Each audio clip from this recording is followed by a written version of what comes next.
geográfico. Es decir, hace quizá 15, 20 años, quizá 6, 7 años nada más, sitios como Mosul o como Nubaisín o Amida eran sitios absolutamente desconocidos para nosotros. Incluso Irak nos recordaba pues, un paisaje de desierto o de semidesierto en el que habitaban pues, tribus de beduinos o así. Esa era la idea que teníamos en Occidente de aquel mundo que nos era totalmente lejano. Era para nosotros también un lugar totalmente islámico, porque nosotros, digamos, por tradición popular y por la peculiar historia que tenemos de relación con el Islam, para nosotros se había convertido, pero para muchos de los occidentales también en general, árabe y musulmán, en dos cosas absolutamente sinónimas. Muy pocos de nosotros conocían en ese momento, antes de que empezase la primavera árabe y todas, por llamar primavera árabe y todas sus consecuencias, en aquella zona del mundo vivían unos 6 millones de cristianos que conservaban la fe desde los primeros siglos, desde el origen, que hasta la misma palabra cristiano nació en Antioquía, en una ciudad justo en el norte de Siria, hoy dentro de las fronteras de Turquía, donde no se puede celebrar la Eucaristía, aunque sigue habiendo una pequeñísima, mínima testimonial comunidad cristiana. Pero que el cristianismo nació en aquel territorio y se extendió antes de llegar, o casi al mismo tiempo de llegar a España, y por muy pronto que llegase a España, pues se extendió por aquel territorio. Incluso es muy fácil que a nosotros, con eso no hago más que retomar en el siglo XXI algunos de los aspectos que hacen verdaderas las tradiciones que están detrás de la fundación de la Abadía del Sacromonte. El cristianismo a nosotros nos vino de allí. Y nos vino de allí porque entre la costa de lo que hoy es el Líbano y Cartago, en el norte de África,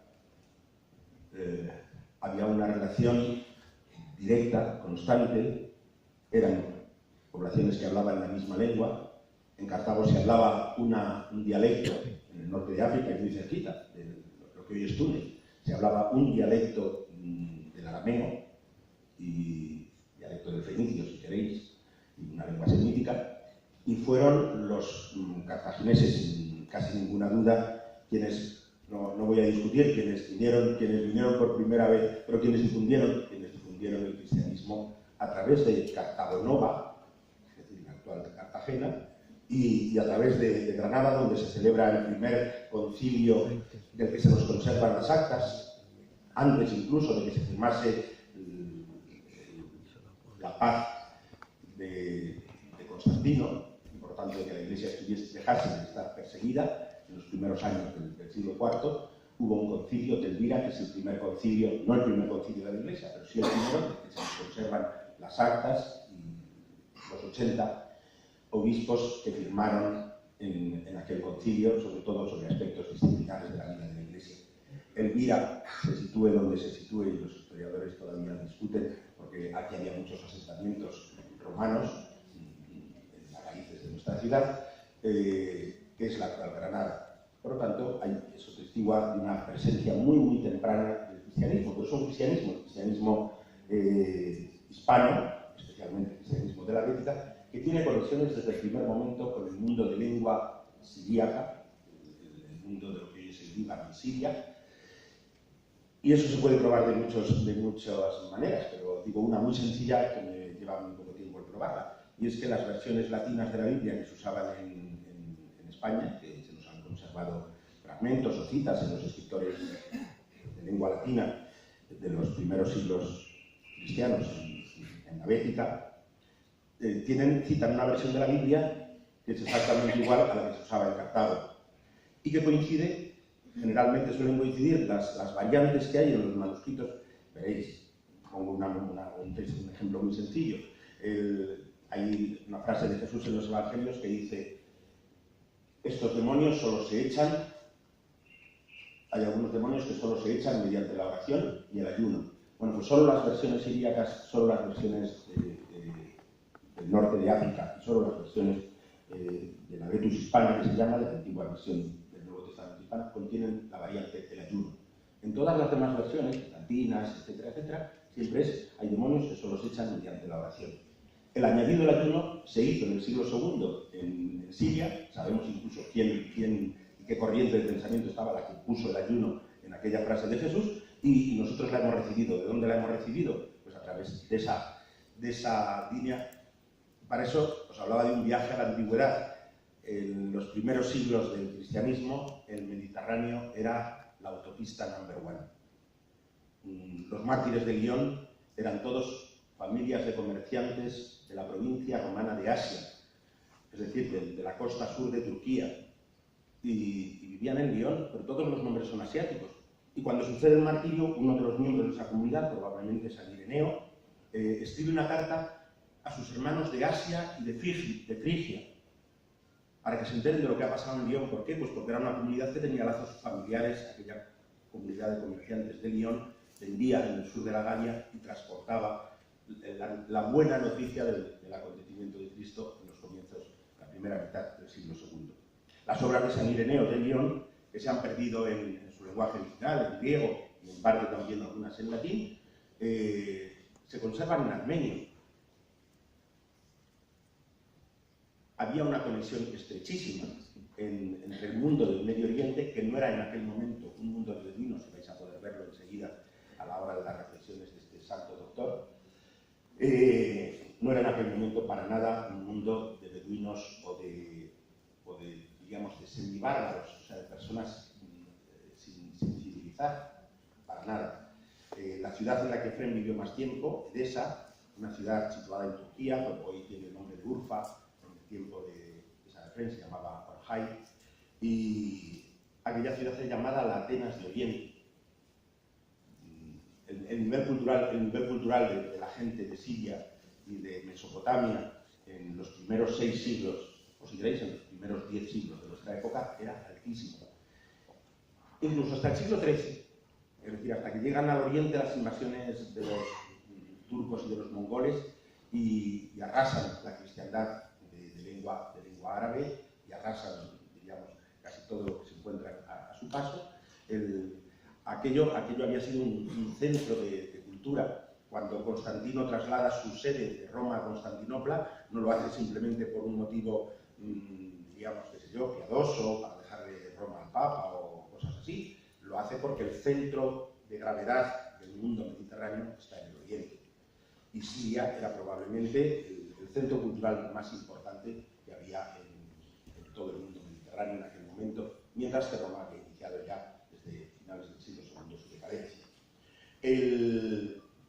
Un dato más, y es que se calcula que en esos primeros siglos, hasta que Heraclio se marcha, se despide, adiós mi querida Siria, pues justo muy poquito antes de la emergencia del Islam, una guerra terrible, una de las últimas campañas de los combates entre el ejército y el mundo romano, el imperio romano y el imperio persa, que dejó desprovisto de ejército todo el Medio Oriente y permitió que las primeras campañas musulmanas, que eran simplemente campañas a caballo, razzias hechas por beduinos, se encontrasen en ciudades como Damasco, ciudades como Jerusalén, o desprovistas sencillamente de las guarniciones que se suponía que tenían que defender aquellas ciudades y aquellas fronteras. Tanto por el lado bizantino como por el lado persa. Los dos ejércitos habían quedado totalmente agotados. De una guerra que llevaba ya durante 8 siglos, que no es cualquier cosa. Aunque solo había, como en las cacumenas, que se guerreaba solo en primavera, que era cuando se podía llevar agua para los ejércitos y se les podía. Entonces todo el mundo sabía el día que iba a empezar la guerra prácticamente, ¿no? En general, año tras año. Lo que quiero decir es que Siria, antes de la despedida de Heraclio, tenía una densidad de población semejante a la que tiene Inglaterra. Eso es para nosotros difícil de imaginar, porque uno visita Siria y es un espacio medio desértico, con 500 o más poblaciones, antiguas ciudades bizantinas de las que solo quedan las piedras, a veces iglesias intactas a las que solo le falta el tejado, y que dices, Dios mío, qué joyas, ¿no? Y más de 500 ciudades abandonadas ahí en Siria, ¿no? Por tanto, hay que imaginarse los esquilitas, que nacen en Siria también en ese periodo de los primeros siglos, entre el cuarto y luego posteriormente, ¿no? Pues no, aunque los iconos los pintan como unos monjes que se subían a una columna para estar en una columna, no estaban en una columna. Eso es la representación iconográfica, ya os imagináis. Ha habido gente rara en la iglesia siempre, la sigue habiendo, pero en cualquier sociedad hay un porcentaje de gente peculiar. Y los monjecillos tenían a veces sus peculiaridades, pero no para vivir subidos en una columna. A tanto nunca llegaron. Eran unas casetas donde debajo tenían sus aperos de labranza y su toalé, su cuarto de baño, en fin, y su vestido y probablemente sus tomates secados o cosas así, y una terracita encima en la que estaban subidos para que la gente no viniera a arrancarles trozos de vestido o trozos de carne como reliquias, porque en aquel mundo la presencia de un hombre santo era considerada un bien tan grande que la gente acudía a ellos de todas partes, pues en búsqueda de la relación. Situaros en un contexto de caída de un imperio y la gente deja de confiar en el imperio romano, la gente deja de confiar en una administración que se había vuelto cada vez más compleja y cada vez más burocrática, dicen ¿a dónde nos volvemos? Y la figura del santo adquiere en ese momento, no es casualidad que uno de los iconos más antiguos del siglo IV, un icono que está hoy en el Louvre, muy famoso, pues seguramente todos habéis visto, pero hallado en el oasis de Tawit, en Egipto, presenta a Jesús echándole la mano en el hombro a un santo, a San Menas, patrono de los camelleros, ¿no? Pero no tiene nada de particular por la sencilla razón de que uno tenía que buscar amistades en la administración, pero como la administración romana ya no funcionaba, pues había que buscar en qué administración había que buscar las amistades en el cielo. Y los santos, los monjes en ese momento, habían renunciado a todo, y los sirios eran especialistas digamos, en una forma de asceticismo muy particular, muy rígida, muy de vivir a la intemperie, por ejemplo, de no moverse del aire, de vivir a la intemperie, incluso en invierno, en verano, aceptándolas. Pero, repito, la población de Siria en estos siglos, por no detenerme más, es una población, una densidad de población semejante a la que hoy tiene Inglaterra, hay que imaginarse, y estaba llena de olivos, porque Siria era la lámpara de todo el Mediterráneo. El olivo de Siria encendía por las tardes a Europa entera. Se han encontrado botellitas de cerámica, de aceite de Siria en Inglaterra y en Escocia. Sabemos que son de Siria porque llevan la figura de San Simeón el Estilita, que era un santo sirio del siglo V y del siglo VI, cuya veneración se extiende extraordinariamente en los siglos VI y VII. Bien, viaje por lo tanto en la geografía, viaje, ya comprendéis, en la historia. El uso normal de la palabra moderno lo moderno se contrapone a lo antiguo, y lo moderno es lo guay y lo antiguo es lo que no es guay. Eso es el uso de quienes han estudiado en la ESO normalmente de las dos palabras y no más. Nosotros vamos a hacer un viaje aquí, vamos a precisar un poquito esas palabras. La palabra moderno designaría, cuando yo la uso, pues el periodo, si queréis, desde los comienzos del Renacimiento, desde finales del Trecento italiano o así, hasta finales del siglo XVIII, o comienzos del XIX, si queréis. Y la palabra, después lo que viene es lo posmoderno, que a veces es nada más que una exacerbación de lo moderno, quiero decir, por ejemplo, la idea de libertad que se va generando durante la modernidad, pues cuando la modernidad se exaspera y acaba su periodo y nace otra cosa, no disminuye, sino que se exacerba. Se exacerba hasta unos extremos que a veces, ya está, nos planteamos que una libertad sin fin, sin fundamento, una libertad que ocupa el lugar que en todas las sociedades que han ocupado los mitos es capaz de sostener una vida social, una convivencia, pues son interrogantes que los pensadores de hoy se hacen y que no se hacían los pensadores de la modernidad. La devoción a la Virgen de las Angustias es una devoción moderna, en el sentido técnico de la palabra, quiere decir, nace en la modernidad. Yo os pido, vamos a hacer un viaje a la premodernidad, a esa premodernidad mesopotámica o aquí, cristiana, no primitiva ni bárbara en ningún sentido, lo vais a percibir enseguida. Y yo creo que extraordinariamente útil para nosotros. En el tiempo de la modernidad,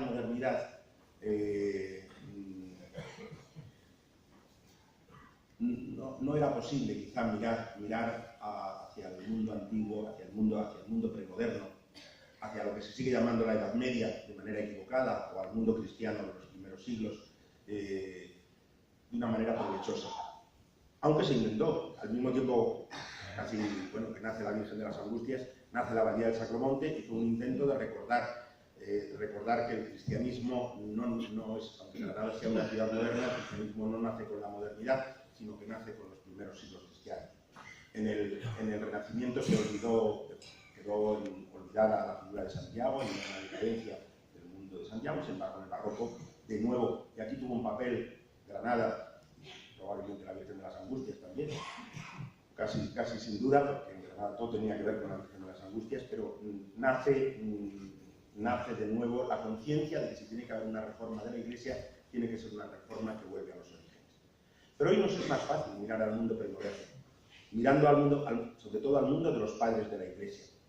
De hecho, lo que ha habido de novedoso, una de las grandes novedades del Concilio Vaticano II, fue dejar de hablar un lenguaje de la filosofía neoscolástica moderna y retomar el lenguaje de los padres. Porque el lenguaje de los padres es, como la experiencia cristiana, son nuestros padres en la fe. Repito, hemos recibido de ellos la fe, hemos recibido de ellos todos los componentes que transmiten esta esperanza, que para hoy, y su lenguaje, su pensamiento, sus obras, tienen para nosotros hoy una actualidad enorme.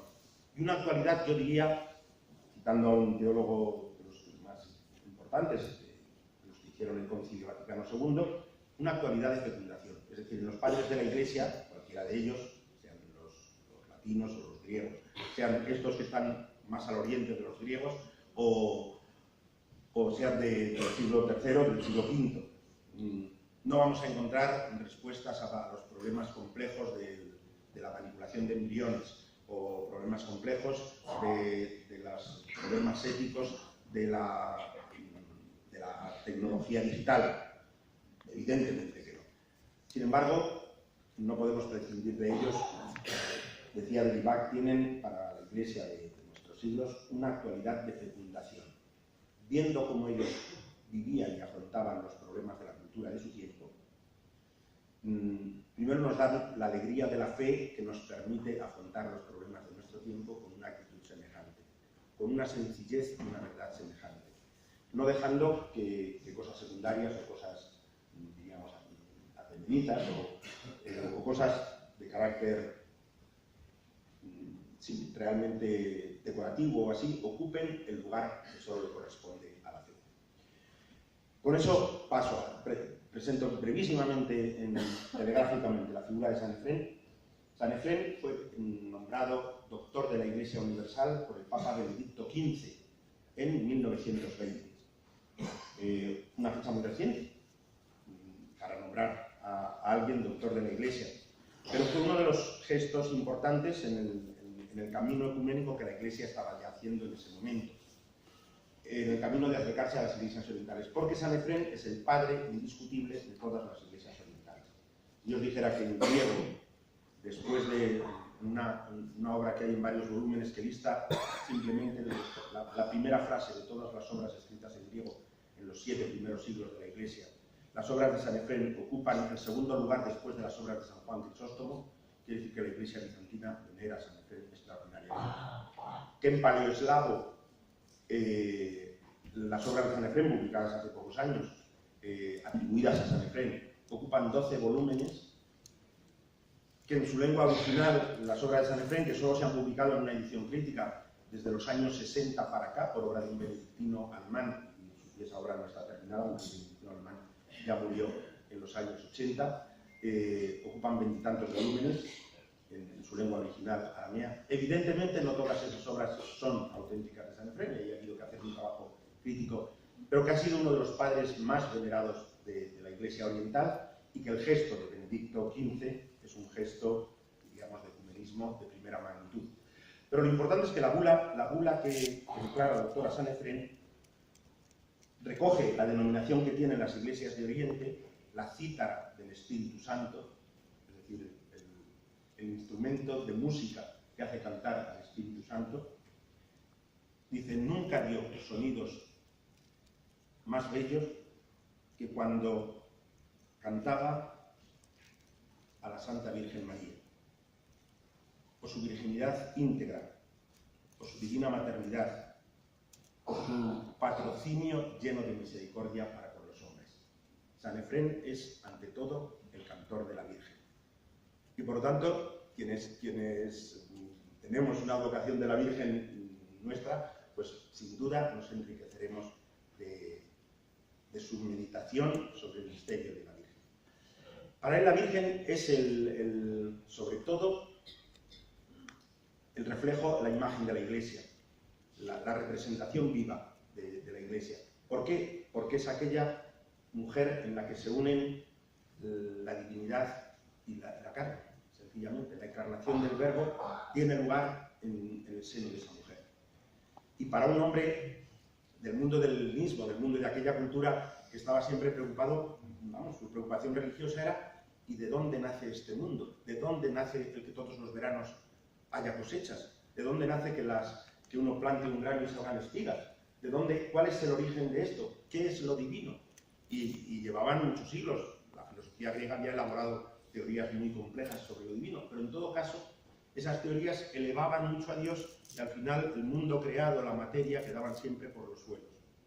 El escándalo de la predicación cristiana, el escándalo de la buena noticia del mundo antiguo, y hasta el Islam, si queréis, que muchos consideran como la última fase del helenismo mediterráneo, ¿no? Pues el gran escándalo era el acontecimiento de la encarnación. Por eso los cristianos tienen que subrayar constantemente en ese contexto el acontecimiento de la encarnación. Lo digo porque voy a terminar recitando un poema sobre la pasión.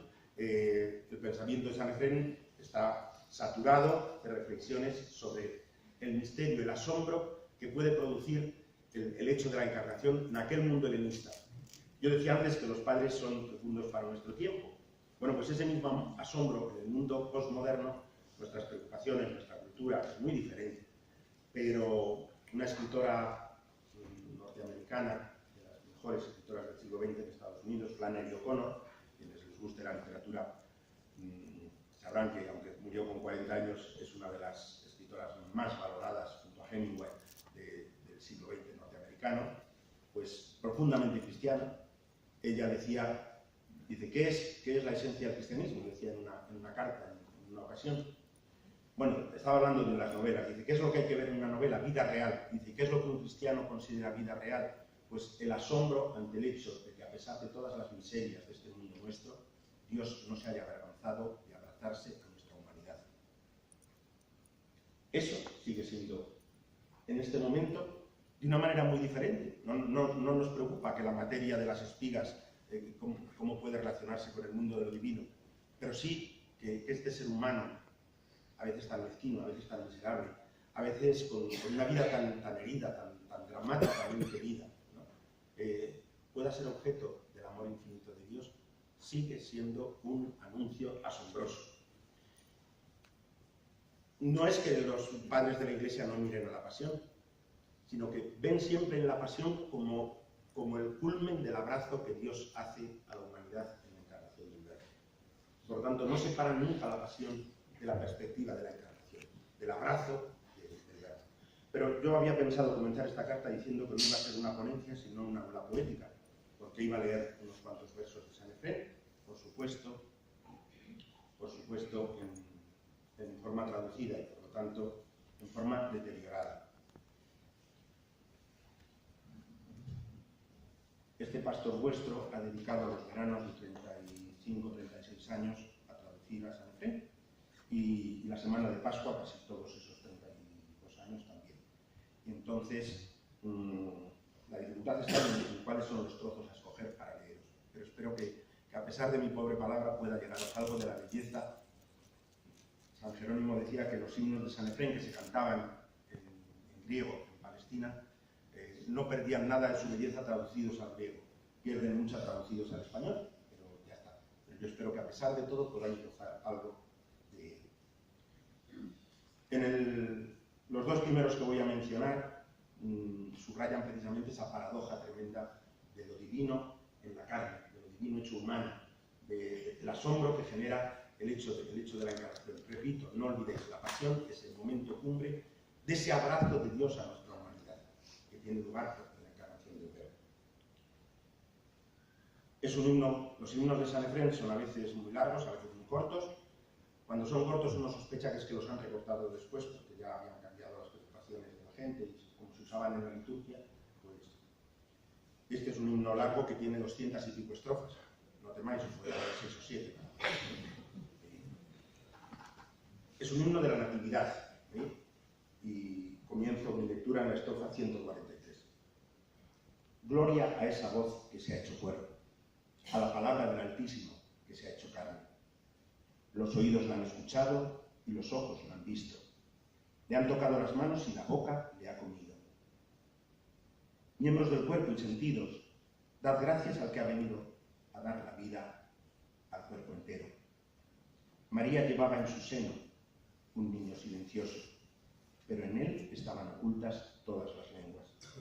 José le tomaba en sus brazos, pero estaba oculta en él la naturaleza silenciosa que en edad precede a todo. El Altísimo se hizo como un niño pequeño, pero estaba oculto en él el tesoro de las ciencias que contiene el universo. Del aliento vivo del que da la vida a todo penden los seres vivos del cielo y de la tierra. Aunque él se amamantaba de la leche de María, es él quien daba de mamar la vida al universo. Igual que mientras moraba en el seno de su madre, en su seno moraban todas las criaturas.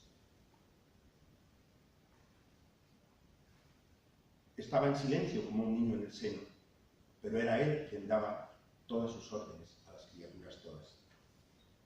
Mientras se iba formando el feto del hijo en el seno, era él quien daba forma en el seno a los niños.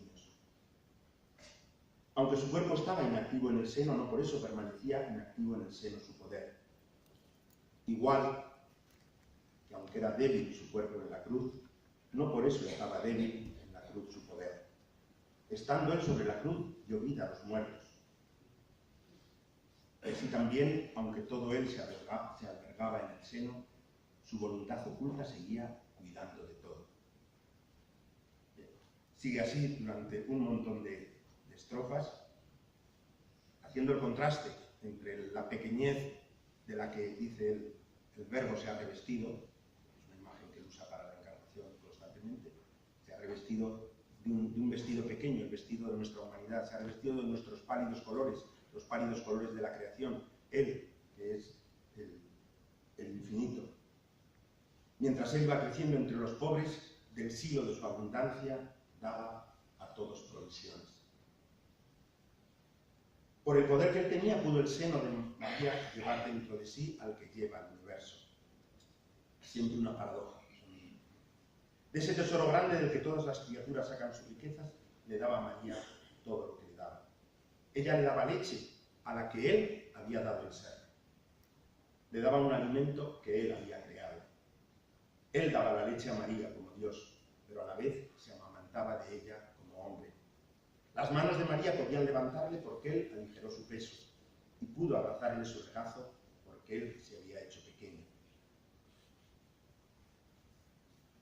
El seno del Seol se desgarró al recibirle. Está refiriéndose de nuevo a la cruz, y ahora volvemos a la perspectiva de la pasión, que para él no es diferente de la de la encarnación. Cuando Jesús muere, da un grito, y dice el Evangelio, y se abren los sepulcros, ¿no? Entonces, el seno del Seol, el seno del infierno, se desgarró al recibirlo. Hace saltar, digamos, el Seol. ¿Cómo pudo soportarle el seno de María? El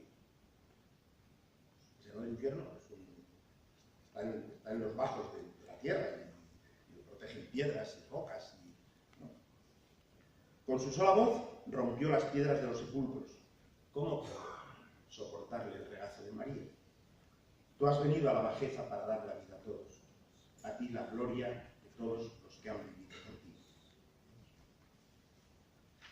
En otra estrofa que veo aquí de pasada: en el mundo visible le rodeaban los niños por la calle, pero en el invisible le rodeaban temerosos los ángeles. Leo: gracias a su amor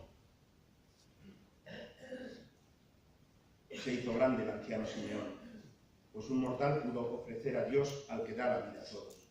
Él fue quien dio la imposición de manos en el monte a Moisés, y luego la recibió de Juan en el interior del río. Por el poder que venía de él, pudo sostenerle la tierra misma en la que él vivía, él la estaba sosteniendo. Ella iba a disolverse, pero su poder la mantuvo sujeta. Con lo que a él le pertenecía, Marta le dio de comer. Ella le presentaba alimentos que él había creado. Todos los que le ofrecen algo, lo ofrecen de lo que a él le pertenece. Lo toman de su tesoro y luego lo ponen sobre su mesa. Es precioso. Es la conciencia de la primacía de lo divino. Dios no es alguien que está fuera, como en el mundo moderno, alguien que está fuera del mundo. Y las iniciativas, no. Nosotros lo situamos todo es participación en el ser de Dios. Y ciertamente la vida humana es imagen y semejanza de Dios en ese sentido. Paso a otro himno de la Natividad, breve, donde él pone de manifiesto la sorpresa que es la Virgen. Es un himno cortito, lo voy a leer entero.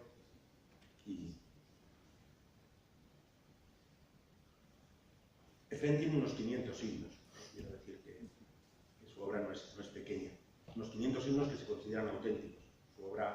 La obra atribuida por la fama posterior es incalculable. De hecho, no está muy complicada. Himno de la Natividad, número 13. A tu madre, Señor nuestro, nadie sabe cómo llamarla. Que si uno la llama Virgen, ahí está su hijo. Y si casada, ningún hombre la ha conocido. Si hasta tu madre es inabarcable, ¿quién podrá abarcarte a ti? Madre tuya es en efecto solo ella, pero es hermana tuya, igual que todos. Ella es tu madre y es tu hermana. También es tu esposa, igual que lo son las mujeres castas, se refiere a las vírgenes de la Iglesia. Con toda clase de adornos la has embellecido, tú, hermosura de tu madre.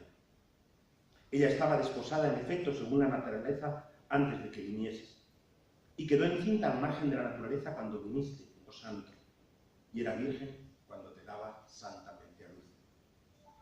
Contigo adquirió María todas las propiedades de las mujeres casadas, el niño en su seno sin unión carnal, la leche en sus pechos de un modo insólito. A la tierra sedienta, ser humano, a la Virgen, la hiciste de pronto una fuente de leche. Si ella pudo llevarte, es que tu morada inmensa aligeró su peso. Si pudo darte de comer es porque tú quisiste tener hambre. Si pudo darte de beber es porque tú quisiste tener sed. Si pudo abrazarte es porque el fuego misericordioso protegió su regazo. Tu madre es un prodigio,